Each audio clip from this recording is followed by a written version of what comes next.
પ્રિય મારા ભાઈ બહેનો, હવે હું તમને જે માહિતી આપવા જઈ રહ્યો છું તે ખૂબ જ ઇમ્પોર્ટન્ટ માહિતી છે. તિરુપતિ બાલાજી મંદિર છે એના વિશેની હું માહિતી આપવા જઈ રહ્યો છું.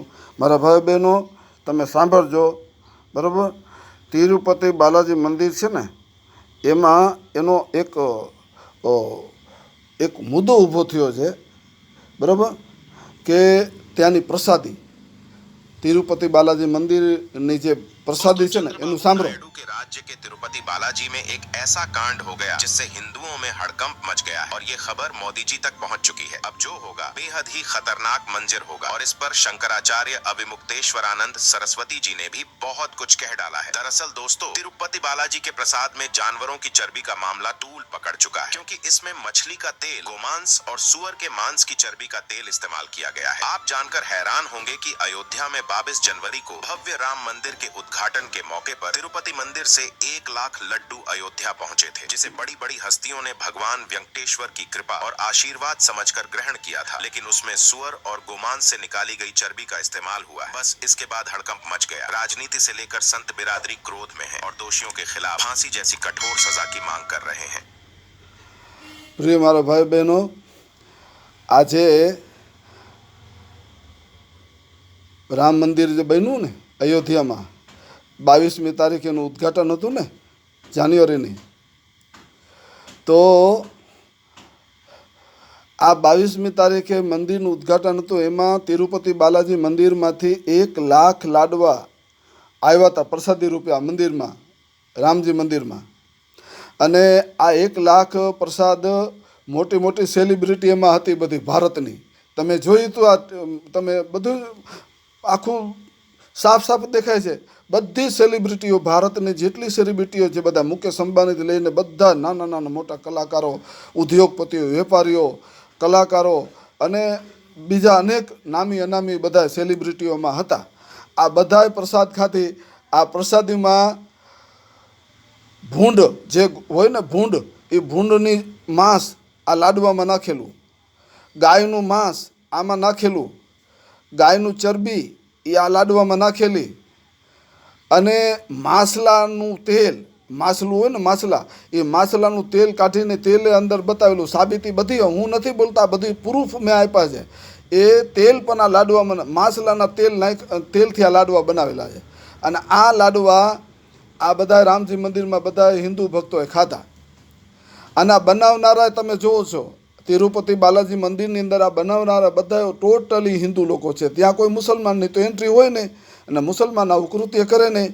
અરે ભાઈ, તમારા આ લોકોએ આમાં નાખે છે, ખાય છે, અને તમે બધા છે ને શા માટે છુપાવો છો? તમે કહી દો ને કે અમે બધું ખાઈ છીએ ને અમે આ કરી છીએ, બરાબર. ભારતની અંદર જેટલા કતલખાના છે બધા સરકાર માનીએ, એમાં દરરોજ હજારો ગાયો કપાય છે, બોલો. અને આ ગાયોનું માંસ વિદેશોમાં ઇમ્પોર્ટ થાય છે. અને ભારતની અંદર પણ ભારતીય જનતા પાર્ટીના મોટા મોટા મંત્રીઓ, નેતાઓ ગાયનું માંસ ખાય છે. એ તમે આપણે ગૂગલની અંદર સર્ચ કરીને જુઓ તમે. એ નેતાઓ કહે છે કે અમે ખાઈ છીએ ગાય માંસ, બરાબર. હવે આ હલવાના છે, હરખા હલવાના છે.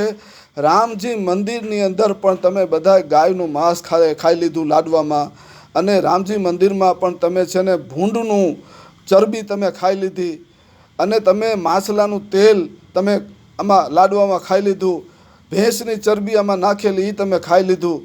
અને છતાંય તમે મુસલમાનોને દોષ દો છો. અરે મુસલમાન તો તમારાથી લાખ દરજે હારા છે, આવું ન કરે, બરાબર. હવે તમારા તિરુપતિ મંદિરની અંદર આ કેટલા વર્ષોથી આ લાડવાની અંદર આવું બધું થતું હતું, બરાબર. અને આ બંધ નહીં થાય, હજી ચાલુ જ છે. અને મોદી સાહેબે ખાધા હતા લાડવા. એ તમને કહો, આ લાડવા મોદી સાહેબે ખાધા હતા. મોદી એમ કહે ને કે મેં ગાયનું માંસ નથી ખાધું, તો એ ખોટી વાત. આ લાડવામાં આવી ગયું ગાયનું માંસ, તો બોલો ગાયનું માંસ મોદીએ ખાધું કે નહીં?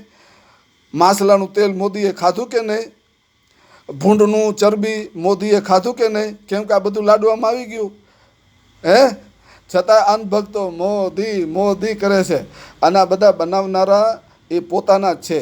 અને ક્યાંથી બધું આવે છે એ આ બધા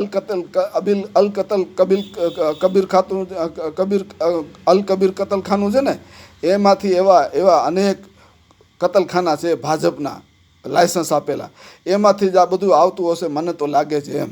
પણ પકડા ગયા તો હવે એ બધો છે ને દોષનો ટોપલો મુસલમાન ઉપર નાખવા માગે, પણ મુસલમાન તો અહીંયા જતા નથી. તમે જ છો બધા જ કાબર ચિતરાઓ, તમારા જ આ ગોરખ ધંધા છે, બરોબર.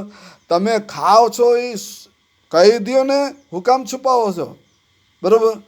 પાકિસ્તાનમાં જઈને પણ આપણા ગંડુ રાજા બિરયાની ખાઈ આવ્યા હતા નવાઝ શરીફની દીકરીની લગ્નના. નવાઝ શરીફની દીકરી છે, બરોબર, એ મરિયમ નવાઝ, એના લગ્ન થયા હતા તો અહીંયા જઈને આપણા ગંડુ રાજા બિરયાની ખાઈ આવ્યા હતા, બોલો. હવે આ છે ને આ મોટા મોટા બધા અરબસ્તાનના મોટા મોટા રાજા, અમારા મુસલમાનના રાજાઓ છે ને, એ રાજાઓને અહીંયા જાય છે તો બે હાથે ખાય છે આ ગંડુ રાજા. બોલો, બે હાથે આ બધા અરબસ્તાનના અમારા અરબી કન્ટ્રીના બધા રાજાઓ છે ને, સાઉદી અરબ ને દુબઈ ને આ બધા જાય છે ને મળવા, તે આ ગંડુ રાજા બે હાથે બધું અમારા મુસલમાનનું ખાય છે અને અહીંયા આવીને મારો હારો હિન્દુને પાનો ચરાવે છે.